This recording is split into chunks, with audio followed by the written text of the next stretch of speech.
Is the presence of priests necessary in the groups, in the cenacles? That is the question. The question is the presence of priests necessary in the cenacles? The presence of the priest in the cenacle is not necessary. It is not strictly necessary to complete this task, but truly it would be very, very, very useful to have it at hand. Because the priest has studied theology, has studied the doctrine of the church, and therefore can help the others in the group, in the cenacle, to correctly interpret the writings of Luisa. However, it is important to understand that the priest does not actually possess any greater insight into the divine will, because, in truth, the divine will is fundamentally linked to the sacrament of baptism itself, rather than being tied to the specific nature of holy orders.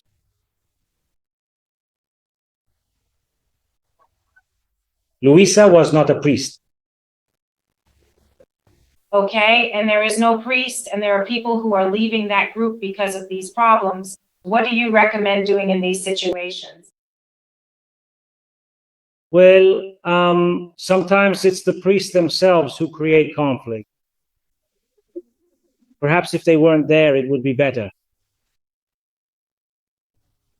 Right. So one must,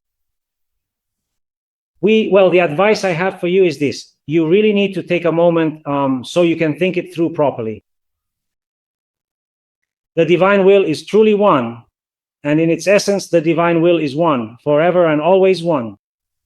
We don't understand how it is possible that there are so many divine wills. One group has one divine will, another group has another divine will, and they are in conflict with each other. We simply cannot fully understand this situation right now because evidently there is something fundamental that is not working quite right here.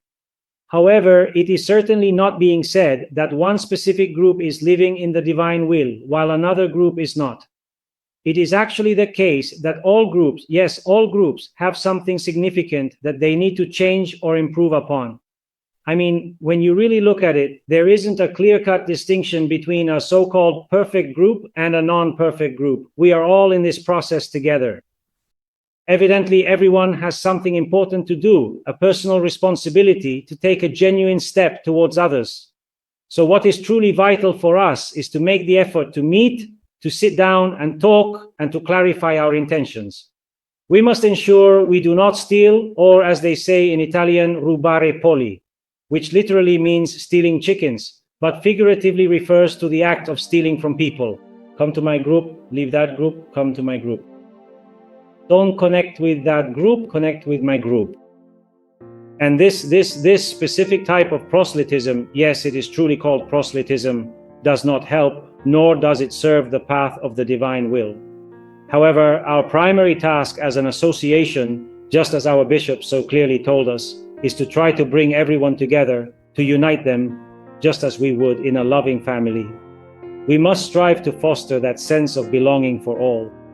And we hope to be able to do this over time, even though we are a small association, very, very, very small. But we want to put many in the world and make sure that we can know each other, that we can live in fraternity, that everyone can also walk their own path but not argue, because this comes from another who is not Jesus.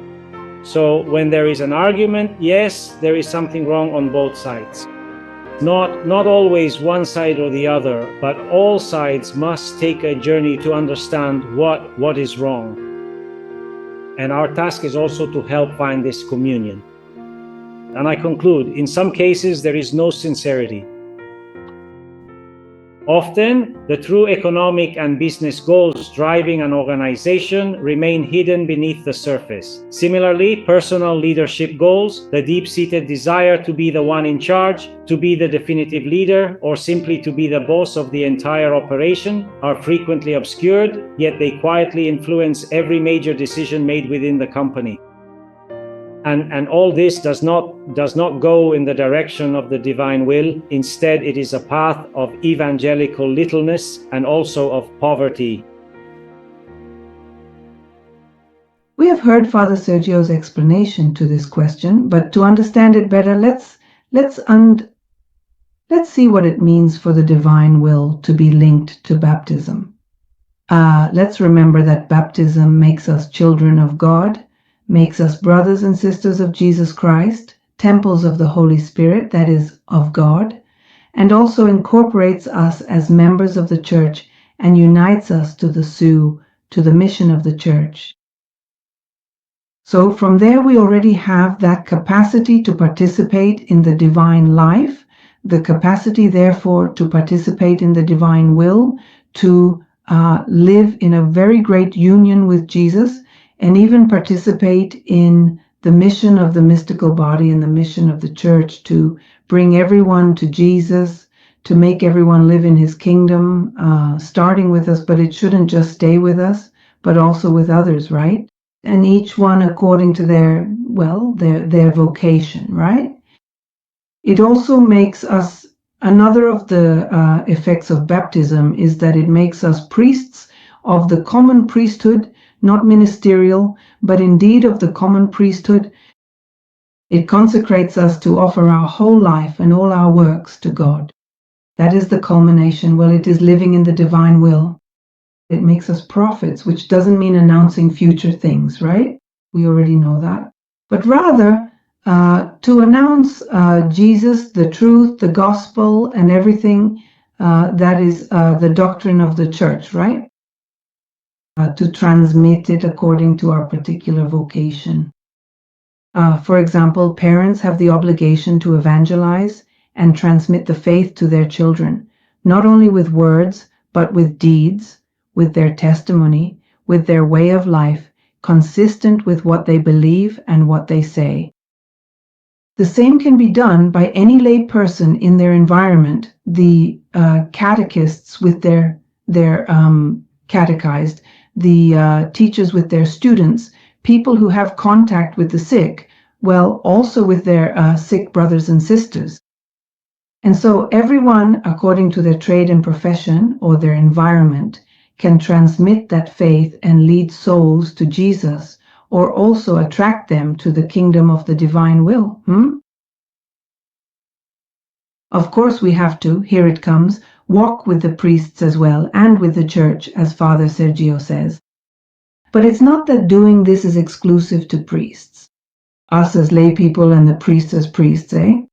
By the way, confirmation also comes to give full development to everything we received in baptism. So it empowers us much more to be witnesses of our faith, of our inner life, of our spiritual life as well, of what we have found that unites us more to God, such as the divine will. It also empowers us with the gifts of the Holy Spirit, the gift of understanding of heavenly things, of wisdom of divine things, of knowledge, of seeing things from God's point of view, counsel, knowing, what is appropriate in each situation, discernment, all of this. So all of us, by the fact of being baptized and confirmed Christians, have all these gifts. The Catechism even says that we, the lay faithful, have the obligation and the right to transmit our faith, that is, to evangelize. So this, of course, we must not walk alone, as I already said, alone on our own. We are part of the church, and we have to walk together with the church. In this case, that is why Father Sergio says it is good to have a priest, but it is not that only priests can teach the divine will. He already said it very clearly. Everyone, it is not even that they can have a greater understanding of the divine will, because the divine will is for everyone. Jesus chose Luisa, who is a lay person and teaches simple things for everyone.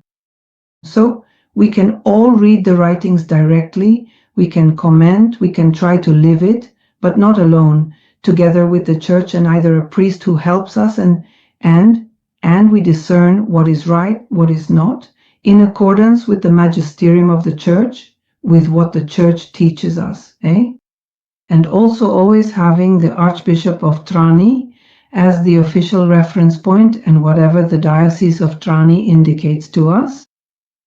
This is stated by the Vatican, that he is the official reference point. So If some say one thing and others say another, about this, about, for example, that point, right?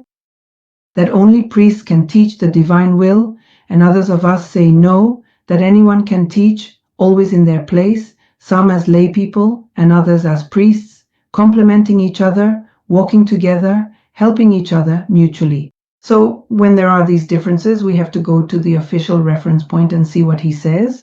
That is why we posted the video of Father Sergio, who is the bishop's vicar, the official reference point. In other words, they are working together, and well, he is the one giving this answer. So well, let us ask God to help us always discern, to be united, even when differences arise, to know how to, how do you say? Well, clarify, right? Clarify what the true point is according to, well, by going to the authority, to the official reference point, and according to the church's doctrine. What the church says is the role of priests and the role of the laity, how far one goes and the other, and all of this, Well, may Jesus help us to always walk with this ecclesial spirit, this spirit of respect, this spirit of, and this love of charity, of wanting us all to, well, move forward in this life of the divine will, and also be able to spread it, well, in our environments. Jesus wants it to be spread more and more, but I repeat, united in the church.